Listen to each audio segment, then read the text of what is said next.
আসসালামু আলাইকুম।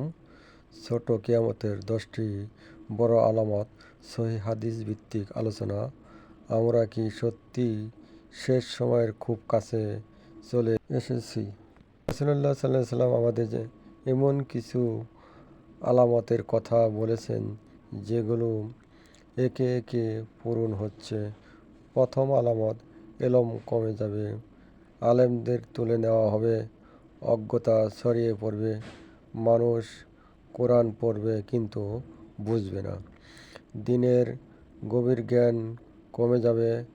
দ্বিতীয় আলামত, সুদ ব্যাপকভাবে ছড়িয়ে পড়বে। এমন সময় আসবে যখন মানুষ সুদের ধুলো থেকেও বাঁচতে পারবে না। ব্যবসা বাণিজ্য, লেনদেন সর্বত্র হারাম প্রবেশ করবে। তৃতীয় আলামত, ব্যভিচার ও অশ্লীলতা প্রকাশ্যে ছড়িয়ে পড়বে। মানুষ লজ্জাকে দুর্বলতা মনে করবে। সামাজিক যোগাযোগ মাধ্যমে পাপ স্বাভাবিক হয়ে যাবে। চতুর্থ আলামত, অযোগ্য লোক নেতৃত্ব আসবে, আমানত নষ্ট হবে, যোগ্য মানুষ অবহেলিত থাকবে। পঞ্চম আলামত, সময় দ্রুত চলে যাবে, বছর মাসের মতো মাস সপ্তাহের মতো মনে হবে, বরকত কমে যাবে। ষষ্ঠ আলামত, খুন খারাপি বেড়ে যাবে, মানুষ কেন হত্যা করছে নিজেও জানবে না, পৃথিবীতে অস্থিরতা বাড়বে।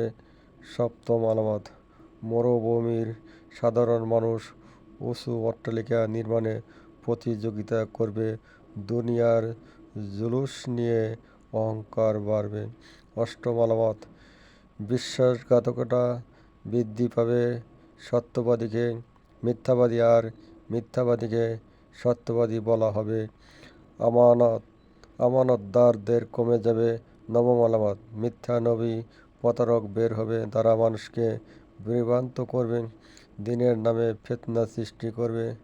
দশম আলামত, দাজ্জালের আগমনের আগে বড় বড় ফিতনা দেখা দেবে, ঈমান দুর্বল হয়ে যাবে, মানুষ দুনিয়ার পিছনে ছুটবে, নামাজ অবহেলা করবে, কোরআন থেকে দূরে সরে যাবে। কিন্তু মনে রাখতে হবে, কিয়ামতের আলামত ভয়ের জন্য নয়, সতর্কতার জন্য। আল্লাহ আমাদের তওবার সুযোগ দিচ্ছেন, এখনও সময় আছে।